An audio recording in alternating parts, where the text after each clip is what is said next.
채용하는 어떤 자리가 많지 않은데도 지원자들이 굉장히 많다고. 아, 네, 맞습니다. 저희 한 명 뽑는데 거의 정도 지원을 하셨더라고요. 그래서 개발자들이 하는 플로팅 같은 게 있나요? 개발자들이 하는 플러팅. 컴퓨터한테 하는 플러팅인가요? 네, 안녕하세요. 오늘은 물레에서 데이터 사이언티스트로 스타트업에서 근무하고 계신 지인을 만나봤습니다. 먼저 자기소개 한번 해주시죠.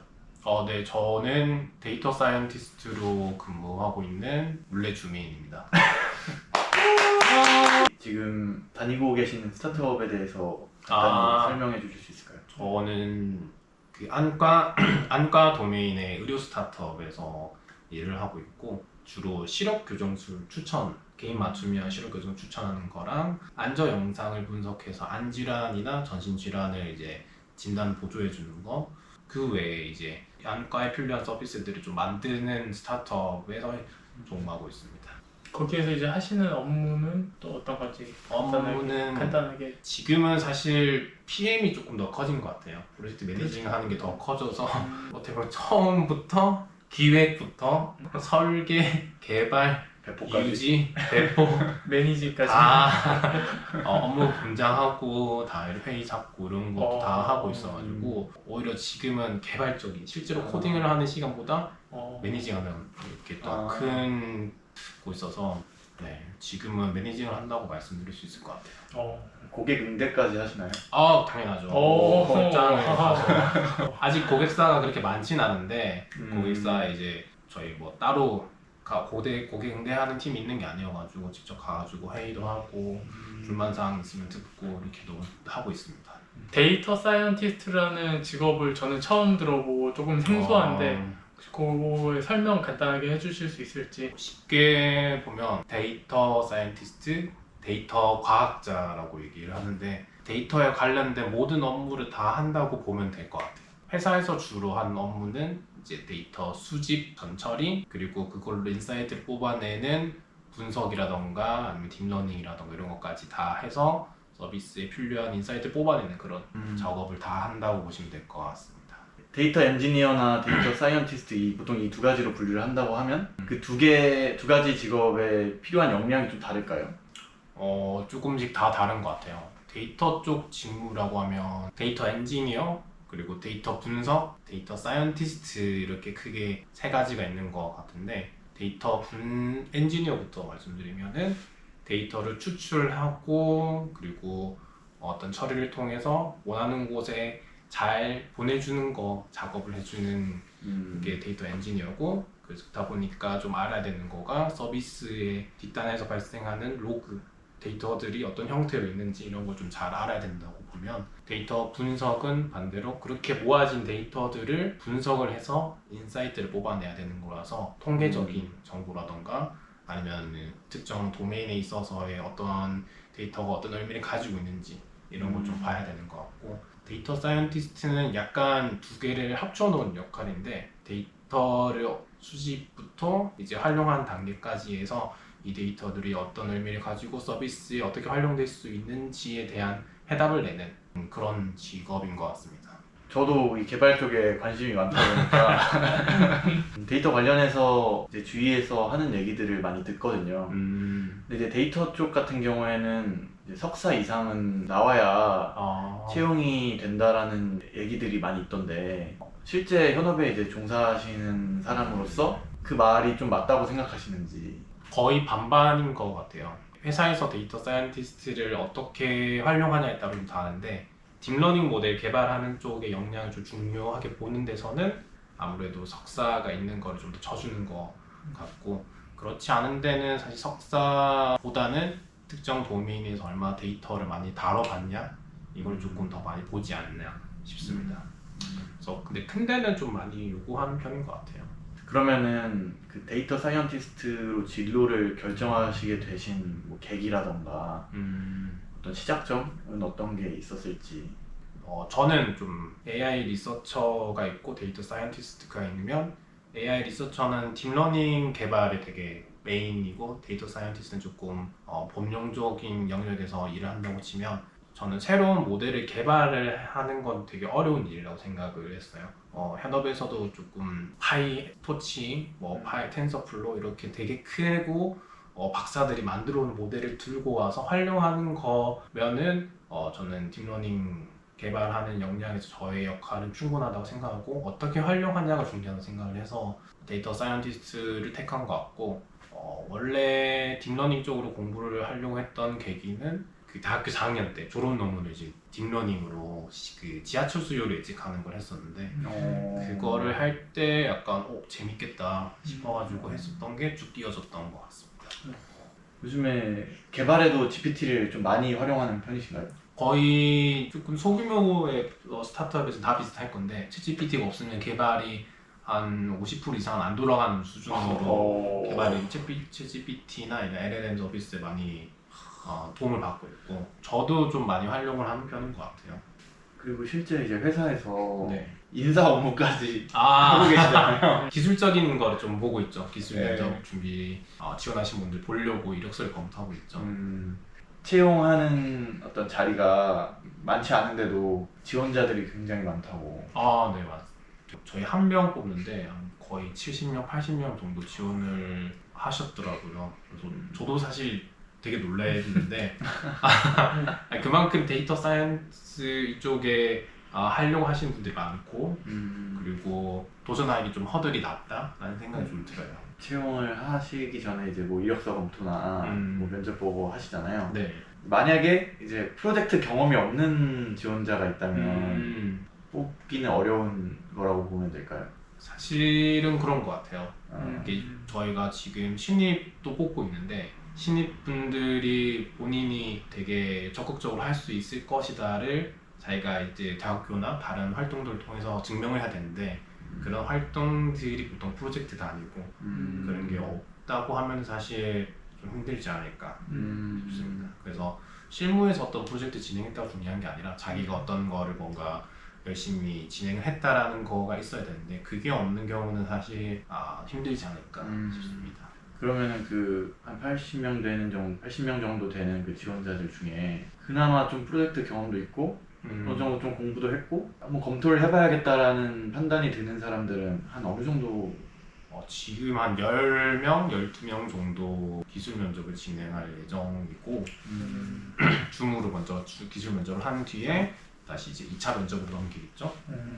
사실 원래 전공이 컴퓨터공학과가 아니셨잖아요. 네. 그런데 이제 국비 교육을 받으시고 결국에는 이제 스타트업 들어가셔서 그 스타트업에서 아주 막중한 그 책임을 가지고 네. 중추적인 역할을 하고 계신데 네. 처음에 이제 들으셨던 국비 교육에 대해서 네. 장점이나 단점 같은 게 있었을까요? 근데 저는 국비 교육도 되게 종류가 많잖아요. 제가 들었던 국비 교육이 좀 장점이 되게 많았던 걸로 생각이 드는데 제가 했던 국비 교육은 강사가 있는 게 아니라 강의 자료를 주면 그걸 이제 교육생들끼리 토론하고 얘기를 해보면서 이제 과제를 해결해 나가는 방법을 진행을 했는데 그런 것들이 현업에서 오히려 조금 의사소통을 잘하고 나의 생각을 좀 디벨롭 할 수 있는 능력을 키운 수 있는 점이었어가지고 장점인 것 같아요.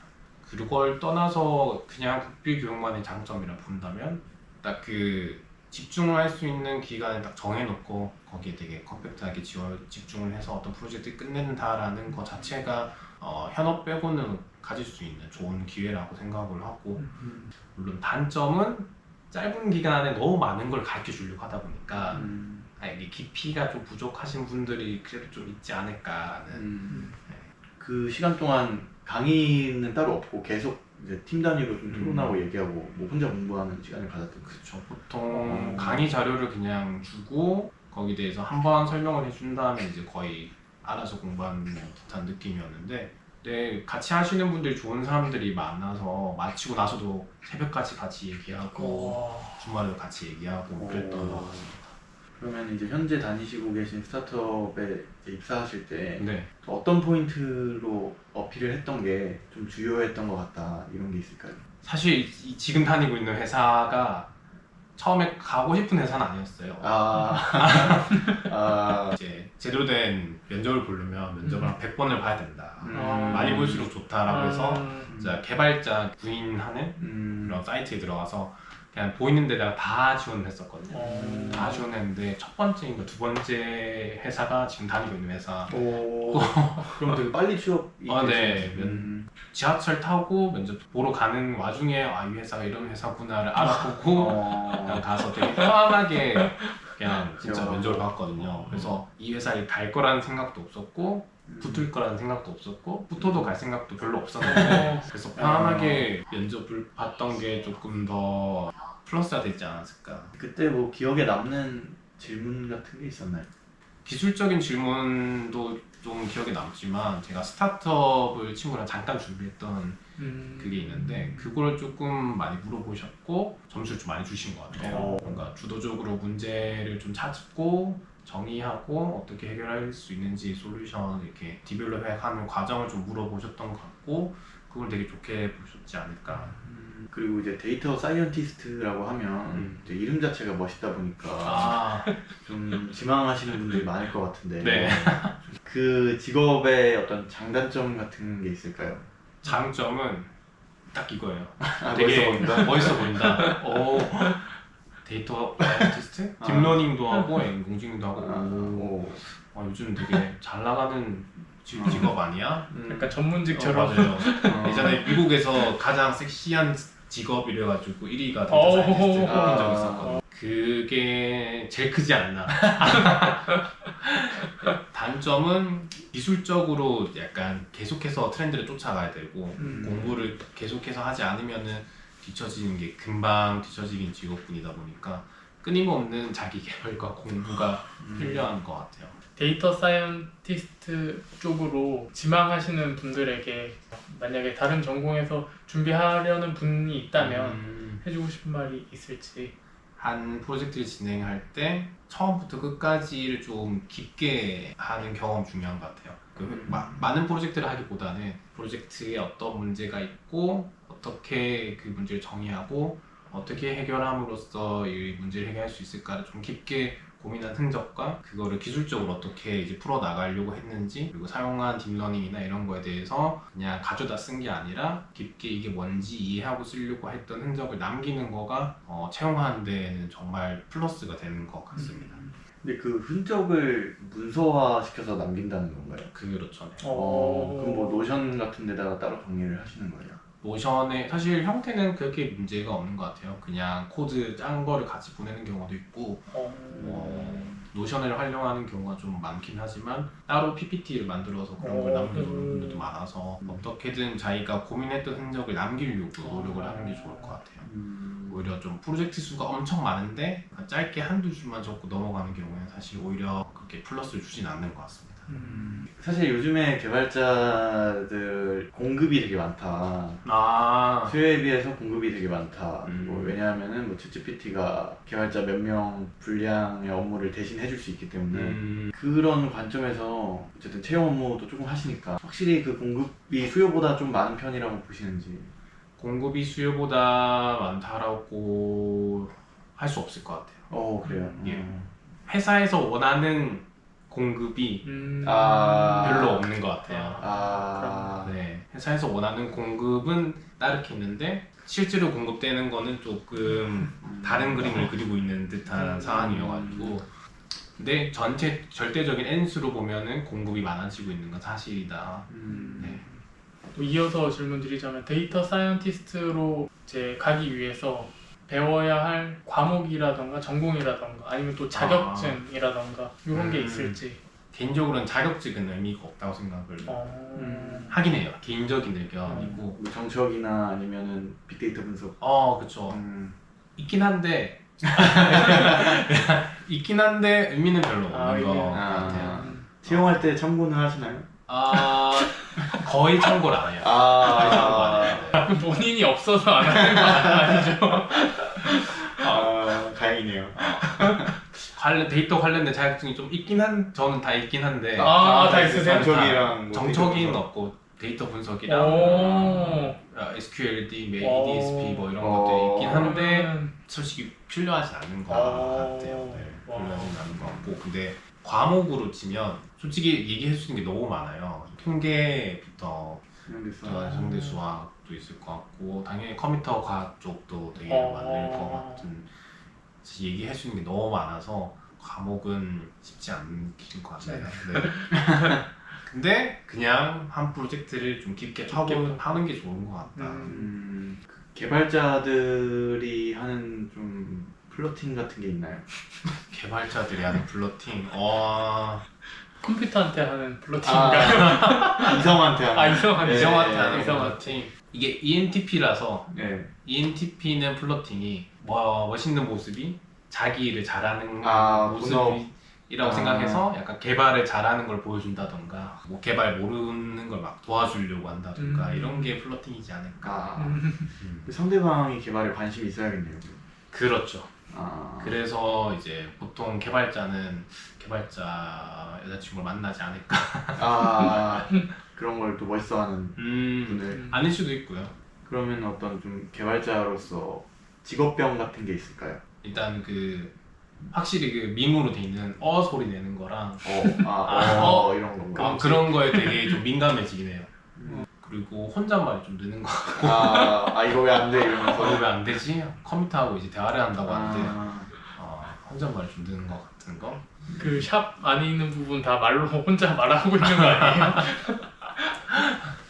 뭐 HTML 프로그래밍 언어라고 하면 좀 많이 불편하고. 그렇죠. 그리고 이제 막 키오스트 같은 거 잘 안 되거나 어플리케이션 잘 안 되면 아예 서버가 뭐 잘못됐네 그런 생각부터 드는 거죠. 그러면은 혹시 향후 꿈이 있을까요? 꿈은 되게 많은데 버킷리스트도 많고 꿈도 많은데 일하는 게 좋아서 사람들하고 같이 얘기하면서 일하는 게 좋아서 좀 늙어서까지 일하는 게 꿈인 것 같아요. 그걸 하기 위해서 가장 좋은 쉬운 방법이 뭘까 생각했다가 그게 전문직 아니면 자기 사업을 하는 게 늙어서까지 일을 할 수 있는 방법인 것 같아서 제 사업을 해보는 게 꿈이지 않을까 싶습니다. 기술 기업을 만들고 싶은 거죠. 그렇죠. 네. 그리고 이제 마지막으로 저희와의 촬영 소감 한마디. 사실 이거 찍기 전에 약간 메이플 스토리 살짝 보고 왔는데 너무 좀 잔잔하게 해서 괜찮은 걸까 약간 걱정도 되기도 하고 그걸 빼고 생각하면 개인적으로는 재밌는 시간이었던 것 같아요. 얘기를 오랜만에 좀 진중한 거나 직업적인 거 얘기를 할 수 있는 기회였던 것 같고 또 멀리서까지 물레에 놀러 오셔가지고 물레 소개할 수 있어서 좋은 기회였던 것 같습니다. 저희도 너무 좋은 시간이었습니다. 감사합니다. 그러면 여기까지 촬영을 마치고 그럼 박수 치면서 끝낼까요? 네. 하나, 둘, 셋. 고맙습니다. 수고하셨습니다.